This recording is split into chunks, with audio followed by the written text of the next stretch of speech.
अस्सलामुअलैकुम। मैं हूं नादिया अनवर और उम्मीद करती हूँ आप सब खैरियत से होंगे। ना जी, इन सारे प्रोग्राम्स और सेशंस को करने का मकसद ये होता है ताकि आप स्टॉक मार्केट में भरपूर तरीके से काम कर सकें, और इसके लिए ज़रूरी है कि आप चैनल को लाइक करें, सब्सक्राइब करें और साथ में बेल आइकन को भी हिट करें ताकि कोई भी इंफॉर्मेटिव सेशन जो है वो आपसे मिस ना हो जाए। और उसके साथ ही साथ आप इसको शेयर करें सबके साथ, ताकि ज़्यादा से ज़्यादा लोगों को जो है इन्वेस्टमेंट की अवेयरनेस हो, स्टॉक मार्केट की अवेयरनेस हो। और जो है इसके साथ ही साथ नाज़रीन, मैं ये भी बताती चलूँ कि हमारा जो है वो कोर्स का फोर्थ बैच जो है वो स्टार्ट होने जा रहा है फ्रॉम दिस जुलाई। और जो है जो लोग भी इंटरेस्टेड हैं वो जल्दी से जाके जो है अपनी स्लॉट बुक करवाएं। जो लोग चाहते हैं स्टॉक मार्केट में बिना किसी के आसरे के जो है अपना पोर्टफोलियो खुद ही बहुत अच्छे से मैनेज करें और खुद ही काम करें, ना सिर्फ खुद काम करें बल्कि दूसरों को भी टिप्स एंड ट्रिक्स दें, बिल्कुल। और जो है इसको एज अ करियर भी जो है अपना सकते हैं, और ये सबके लिए है, इसके लिए कोई एज लिमिट नहीं है। तो जल्दी से जाएं और इस गोल्डन अपॉर्चुनिटी से फायदा होना है। और इसके साथ ही साथ नाज़रीन, आपको मैं ये भी बताती चलूँ कि जो है हमारे जो प्रीमियम ग्रुप है उसमें जो हमारी डिफरेंट कॉल्स हैं, काफ़ी ज़्यादा जो है हमारे जो प्रीमियम मेंबर्स हैं, काफ़ी अल्हम्दुलिल्लाह they were all over the moon and they just so happy. और जस्ट बिकॉज के बहुत अच्छी जो है हमारी जो कॉल्स थी वो हिट हुई हैं, जिसमें PSX की हमने कॉल दी थी 26 पे, एंड नाउ इट्स आज जो है कुछ 31 के अराउंड था। और एक इसी तरीके से कल जो है DGKC की भी कॉल दी गई थी, वो भी बड़ी अल्हम्दुलिल्लाह बड़ी हिट हुई। और जो है इसी के साथ जो है मुख्तलिफ जो है कॉल्स थी जो है काफ़ी हिट हुई हैं। तो जो लोग जो है चाहते हैं कि अपना पोर्टफोलियो मेंटेन करें एक बहुत ही एक्सपर्ट गाइडेंस के साथ, तो वो जो है हमारा प्रीमियम ग्रुप जो है वो ज्वाइन कर सकते हैं। और इसके साथ ही साथ नाज़रीन, आज हमारे साथ मौजूद हैं जी हाँ डिप्टी सेल्स, जी हाँ मैं बात करी हूँ उबैद हाशमी साहब की। और एवरीवन नोज, सब जानते हैं उन्हें। अब तो वो भी जो है हमारे प्लेटफॉर्म का एक बहुत ही इम्पोर्टेंट हिस्सा है, और उनसे गपशप करने में भी बड़ा मजा आता है, बड़ी जबरदस्त उनकी टिप्स होती हैं। तो चलिए जी उन्हें वेलकम करते हैं, उनसे बातचीत का सिलसिला आगे बढ़ाते हैं। अस्सलाम वालेकुम सर। जी अस्सलाम वालेकुम सर, मेरी आवाज आ रही है आपको? वालेकुम अस्सलाम। क्या हाल है, कैसी हैं आप नादिया? जी जी, बिल्कुल अल्हम आ रही है। वालेकुम अस्सलाम। कैसी हैं नादिया, आप ठीक ठाक हैं? अल्हम्दुलिल्लाह सर, मैं बिल्कुल ठीक हूँ, आप कैसे हैं? जी। जी सर। सर सबसे तो पहले तो जो है आज मार्केट के हवाले से मैं आपका एक ओवरव्यू चाहूंगी, क्योंकि इस वक्त जो है मार्केट ऑल टाइम हाई चल रही है। और इस वक्त जो मैं लोगों में नोटिस कर रही हूँ कि जो कॉल्स कुछ टाइम पहले दी हुई होती है, शायद वो थोड़े से अनडिसाइसिव हुए हुए होते हैं तो उस पर अमल नहीं करते, लेकिन वो जैसे ही कॉल हिट होती है तो वो सब के सब जो है वो ये कर रहे होते हैं कि इस वक्त हम बाय कर लें, इस वक्त हम बाय कर लें, इस वक्त कुछ उसमें काम कर लें। लेकिन हर चीज का वो कहते हैं ना कि टाइम होता है, बाइंग का एक टाइम होता है, फिर प्रॉफिट टेकिंग का टाइम होता है। प्रॉफिट टेकिंग के टाइम पे अगर आपको लग रहा है कि वो ये चीज तो मुझसे मिस हो गई, मैं दोबारा इस रेट पे ले लूं, तो ऐसा नहीं होता, फिर हमें डिप का वेट करना पड़ता है। तो जी सर, आप बताइए कि मार्केट कैसी रही है, थोड़ा सा इसके हवाले से बताएं।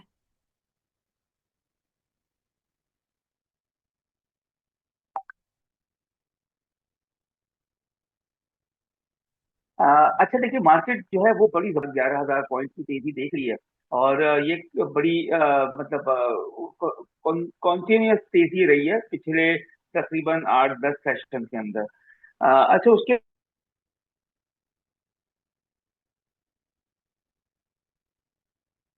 के अंदर अक्सर लोगों के ना एक सवाल ये भी आता है, तो उसमें मामला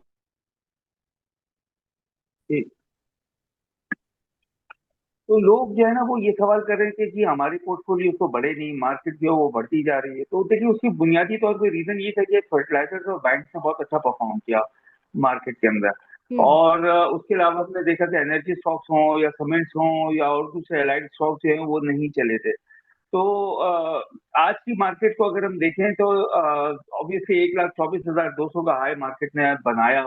और उसके बाद अच्छा, रोजाना लोग ये भी इंतजार कर रहे थे कि जी करेक्शन कब आएगी और मार्केट रुकेगी कब। हम्म। तो आज मार्केट ने दो दफा जो है ये किया कि सुबह पहले 400-450 पॉइंट प्लस थी, फिर 600 पॉइंट्स नेगेटिव की, और फिर उसके बाद 850 पॉइंट प्लस करके वापस फ्लैट कर दी। तो आज की मार्केट ने काफी लोगों को जो है ना वो जगाया कि तो आएगी डॉज दे रही थोड़े है दिन में। मार्केट, ऐसा लग रहा है इन्वेस्टर्स को डॉज दे रही है।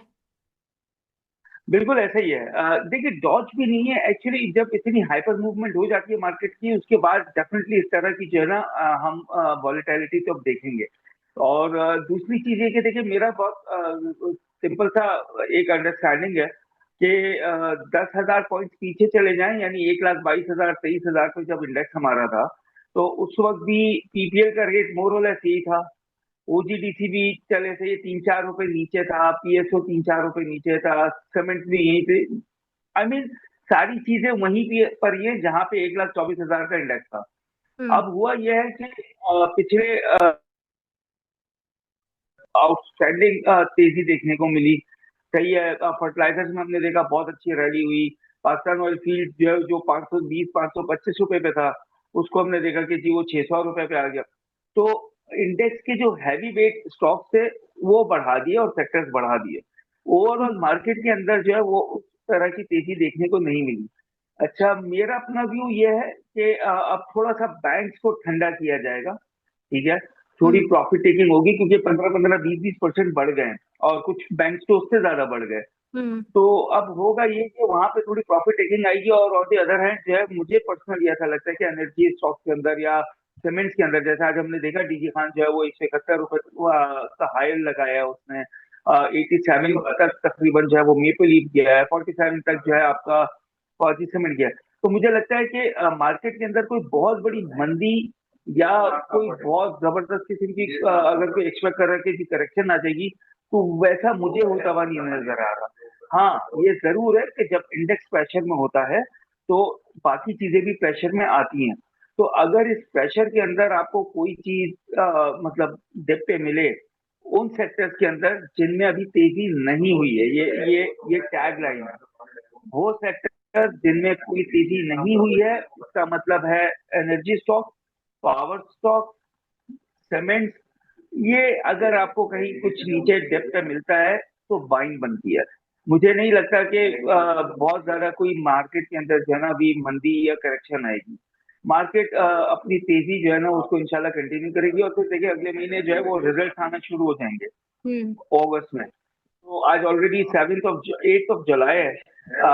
एंड ऑफ जुलाई से नहीं तो फर्स्ट ऑफ अगस्त से, फर्स्ट वीक ऑफ अगस्त से दोबारा से जो है वो रिजल्ट अनाउंसमेंट हो जाएंगी।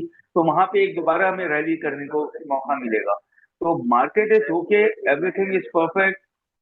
कल रात में जो यूएस ने कुछ ममालिक के ऊपर टैरिफ्स लगाए हैं हम्म। उसकी वजह से लोग जो है थोड़े से ये भी परेशान थे कि यार ये क्या हो गया। हालांकि परसों की खबर है कि पाकिस्तान के ऊपर कोई टैरिफ नहीं लगा बल्कि हमारे टैरिफ को नीचे करने की बात की है। तो हम्म। अगर बांग्लादेश को या इंडिया को या वियतनाम को या जापान को या और मंगोलिया को अगर यहाँ पे टैरिफ बढ़ भी जाते हैं तो उससे हमें ही फायदा होगा अल्टीमेटली। क्योंकि we are the largest exporter, यानी हमारी एक्सपोर्ट्स में जो सबसे बड़ा क्वांटम है वो टेक्सटाइल्स का है टू यूनाइटेड स्टेट्स। तो अगर बांग्लादेश को टैरिफ पड़ता है या वियतनाम को पड़ता है या मंगोलिया को पड़ता है या श्रीलंका को पड़ता है या चाइना को पड़ता है, तो वहां की जो टेक्सटाइल की जो एक्सपोर्ट है या ऑर्डर है that could move to Pakistan, hmm. Which we have already seen in covid. If you remember कि कोविड में भी यही हुआ था। उसके बाद हमारी टेक्सटाइल इंडस्ट्रीज का ये हाल था कि स्किल्ड लेबर ही, सॉरी, लेबर भी नहीं थी, स्किल्ड लेबर भी नहीं थी, कुछ भी कैपेसिटी यूटिलाइजेशन के ऊपर काम हो रहा था। तो टैरिफ को लेके जो है ना मेरा ख्याल है कि लोगों को ज्यादा पैनिक नहीं करना चाहिए।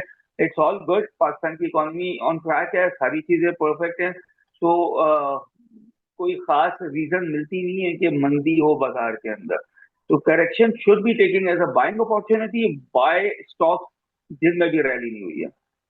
सही, बिल्कुल। और ये वाकई बहुत एक इम्पोर्टेंट पार्ट आपने कवर किया कि करेक्शन के हवाले से हम सभी वो हो रहे थे कि आज करेक्शन आएगी, मतलब वो कह रहे हैं ना कि वो शेर आया तो करेक्शन आएगी, करेक्शन आएगी। तो ये आपने बहुत अच्छी चीज की कि ये इसी तरीके से, और अब ये एक छोटे फेज में आएगी और हमें एक बाइंग अपॉर्चुनिटी देगी। अच्छा, यहाँ पर हमारे पास खैर से सवाल काफी आ गए हैं, तो मैं सवाल लेना शुरू करती हूँ। जी, सबसे पहले तो मोहम्मद जुबैर में ने जो है मुझसे सवाल किया था। जब जी, आप अपना सवाल दोबारा रिपीट करें प्लीज। जी मैम, अस्सलाम वालेकुम। वालेकुम मैम मैं सलाम पूछ जी। रही थी कि वाले सैफ पावर की होल्डिंग्स कितनी देर तक होल्ड करनी चाहिए? 19 रुपए की बाइंग है मेरी।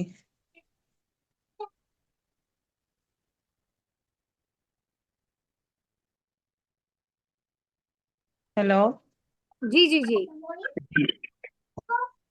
मैम मैं मैंने बोला है कि सैफ पावर की बाइंग है 19 रुपए में। उसको, उस शेयर को कितनी देर तक होल्ड करना चाहिए?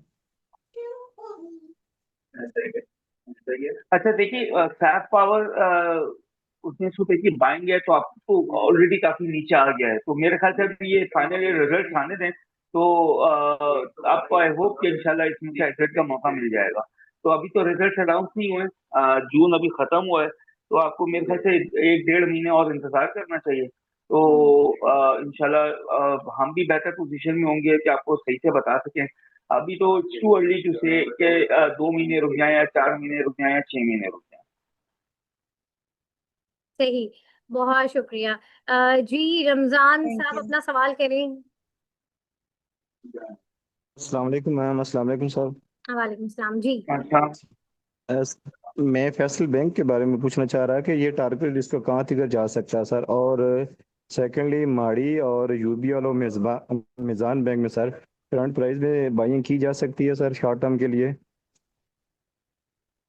अच्छा देखिए, फैसल बैंक की तो मैंने कई दफा ये अपनी टारगेट प्राइस बताई थी कि मैं तो 80 से 85 रुपए की टारगेट प्राइस को सोच के चल रहा था।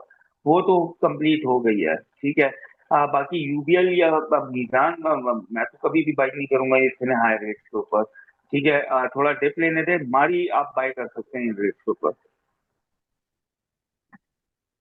सही, बहुत थैंक यू शुक्रिया सर। रमजान साहब। जी, अनस अपना सवाल करें। जी अस्सलाम वालेकुम मैम। अस्सलाम वालेकुम सर, कैसे हैं आप? खैरियत से हैं? अच्छा, मैंने दो तीन स्टॉक्स थे, उनके बारे में काइंड मुझे इन्फॉर्मेशन दीजिएगा। एक तो ये टीपीएलपी जो है, इसने आज अपना जो है वो टीपी सेट की है, क्या फर्दर इसमें आगे फर्दर जो है वो इसका नियर फ्यूचर में कोई आगे मजीद ये इसने बढ़ना है या नहीं? और दूसरा इसके अलावा बन्नू वुलन मिल का बता दें, और इसके अलावा केसीएल, केसीएल मुसलसल अपर लॉक्स लगा रहा है, तो क्या इसके अंदर अभी इस टाइम पे बाइंग बनती है या नहीं? Thank you. तो देखिए, पहले तो ये केसीएल का मैं बता दूं, आज इसका वॉल्यूम इसमें 119 शेयर का काम हुआ है और ये 184 रुपये 60 पैसे हो गया, 12 रुपये प्लस है। तो कतन बाइंग नहीं बनती है, ठीक है। नंबर दो ये कि आपने बल्लू वुलन का कहा, ठीक है, सारी टेक्सटाइल्स चले हैं, बल्लू वुलन आप देख रहे हैं कि कहाँ से चलना शुरू हुआ है और अब मतलब बहुत बहुत ऊपर चला गया है। तो अब इन रेट्स के ऊपर फ्रेश बाइंग तो दोस्त कोई भी सजेस्ट नहीं करेगा। और तीसरा स्टॉक आपने कौन सा बोला था? टीपीएलपी। ईपीएल भी आप होल्ड कर सकते हैं, आई होप कि इंशाल्लाह इसमें मतलब और आपको गेन मिल सकता है, 8-10%, एक टैप तो और लग जाएगा फॉर शॉर्ट टर्म। सही, जी बहुत सर। शुक्रिया। जी, बिलाल साहब अपना सवाल करें।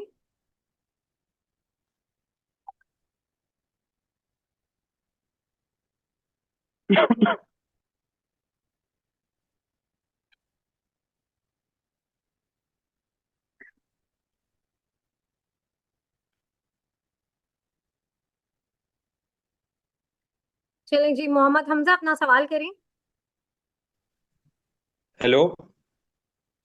जी अस्सलाम वालेकुम। जी, बिलाल साहब अपना हाँ, सवाल करें। जी जी, बोले। मैडम अस्सलाम वालेकुम। मैडम, मेरा सबसे क्वेश्चन ये है कि आयशा स्टील जो है वो बड़े दिनों से अभी एक रेंज में ही है। बीको जो चला है इसके साथ वो काफ़ी आगे चला गया है, जबकि आयशा जो है वो रीजनेबल गेन ले नहीं सका।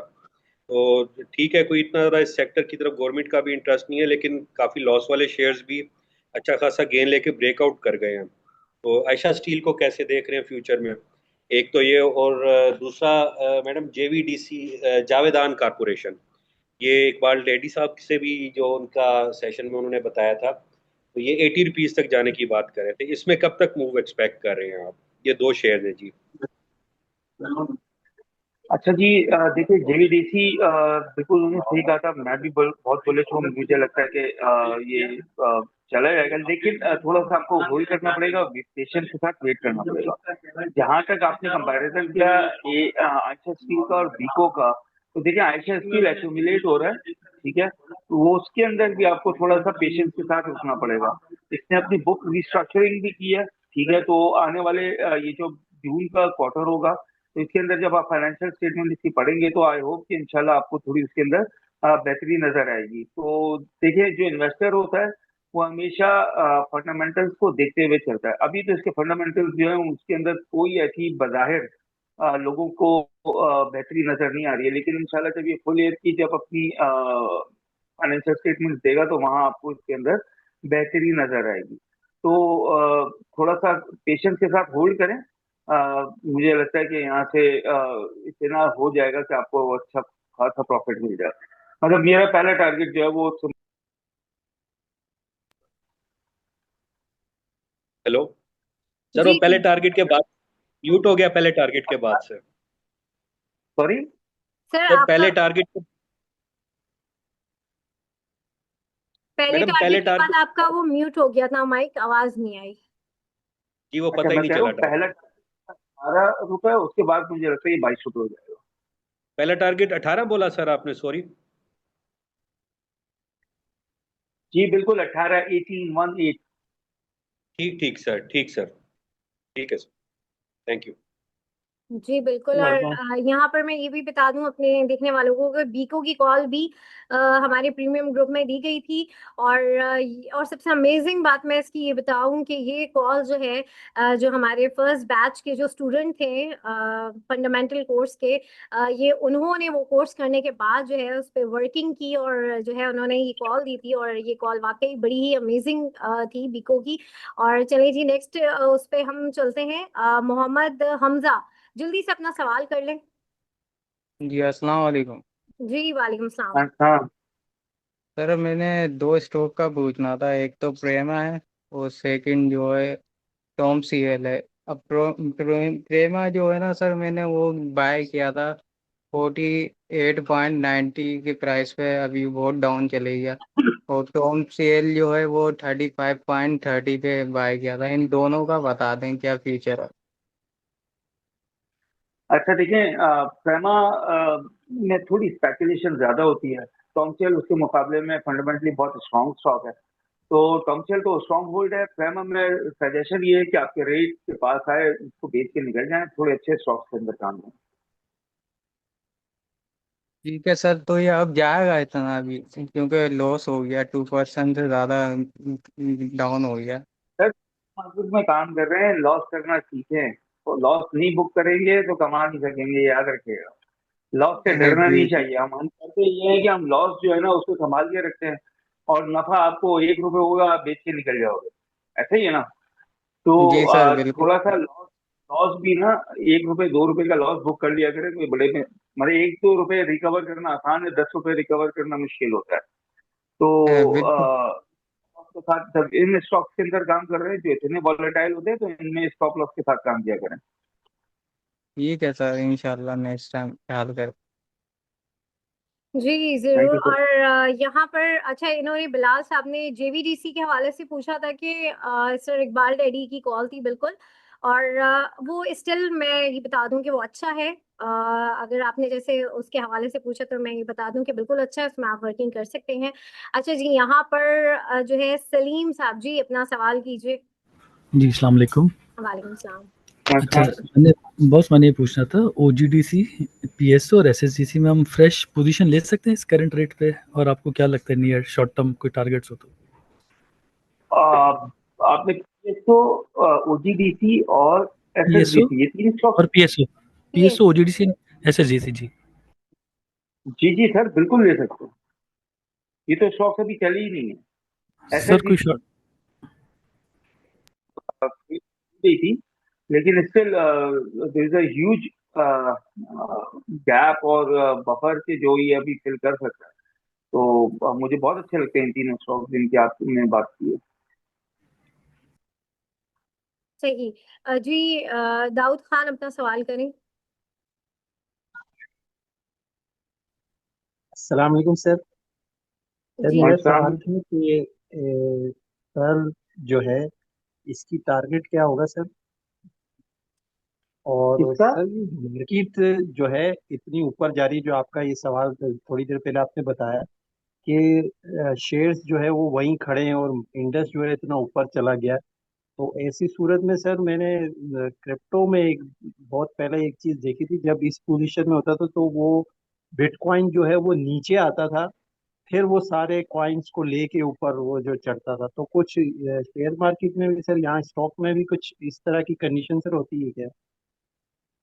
सर बिल्कुल उसी की तरफ मैंने इशारा किया था कि अब अगर जैसे बैंक्स के अंदर या फर्टिलाइजर्स के अंदर काफी अच्छी तेजी हम देख चुके हैं, तो हम्म। उसके बाद आई एम होपिंग कि इंशाल्लाह होगा ये कि बैंक थोड़े से करेक्ट होंगे, प्रॉफिट टेकिंग आएगी और वो पैसा खुला होगा कि जाना तो कहीं नहीं है। ठीक है। तो उन स्टॉक्स को देखें, उन सेक्टर्स को देखें जिनके अंदर जो है अभी रैली नहीं हुई थी पिछले 10,000 पॉइंट्स में।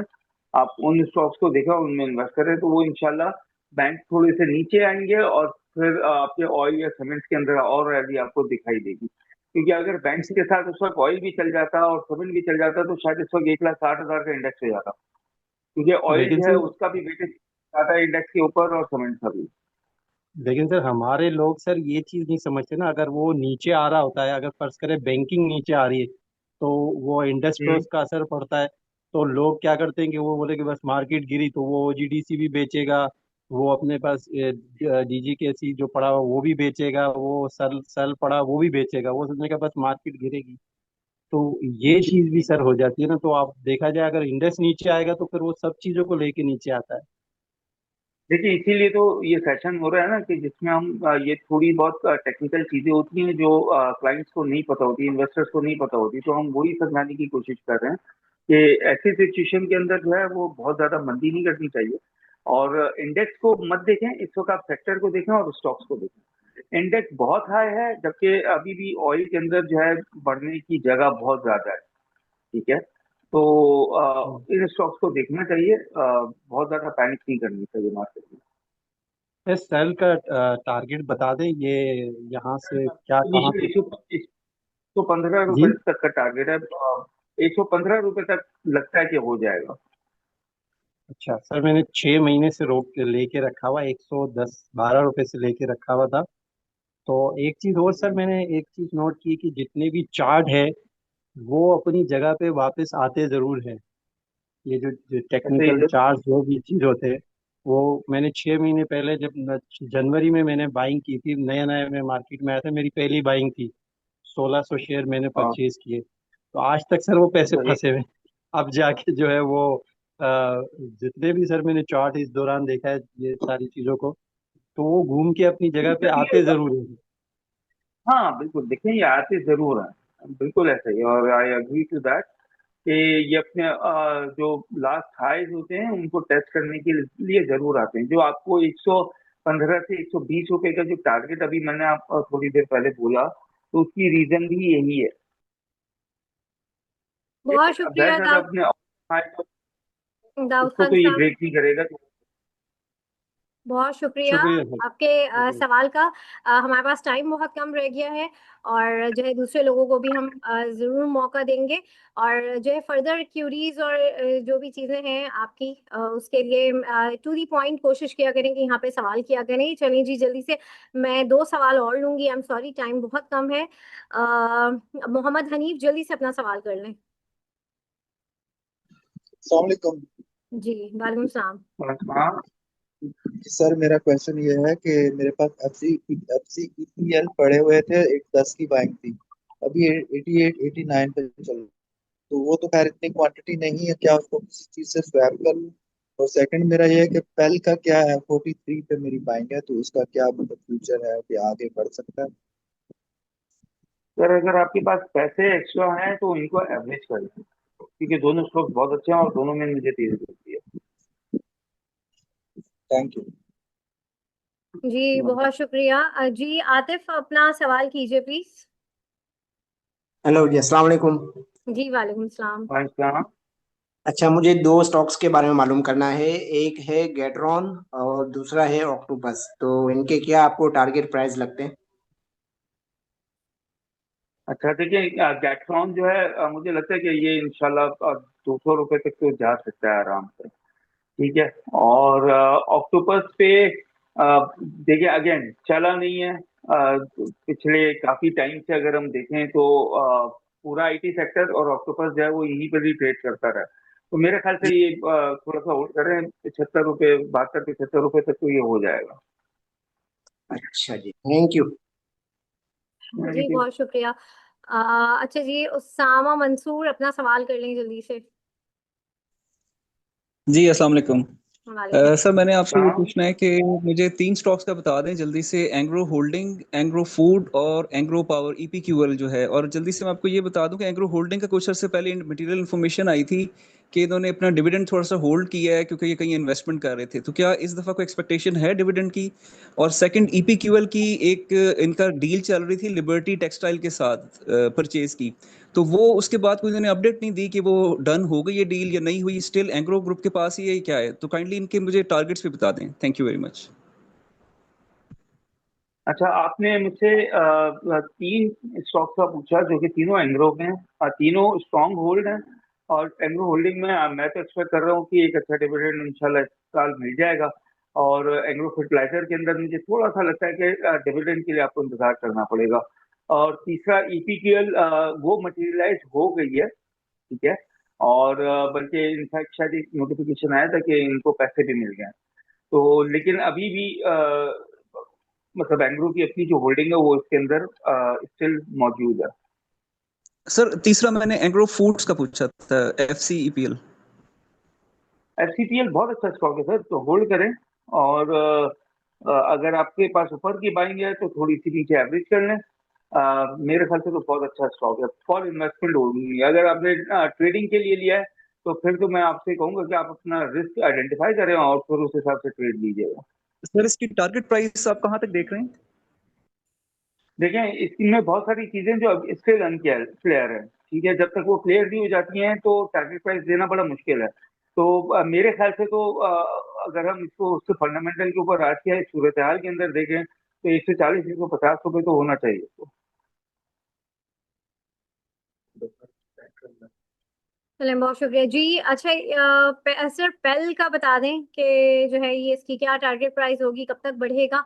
और दूसरा फौजी फूड का पूछा गया है कि फौजी फूड का बता दें ये क्या है, इसमें अभी तक चल नहीं रहा है।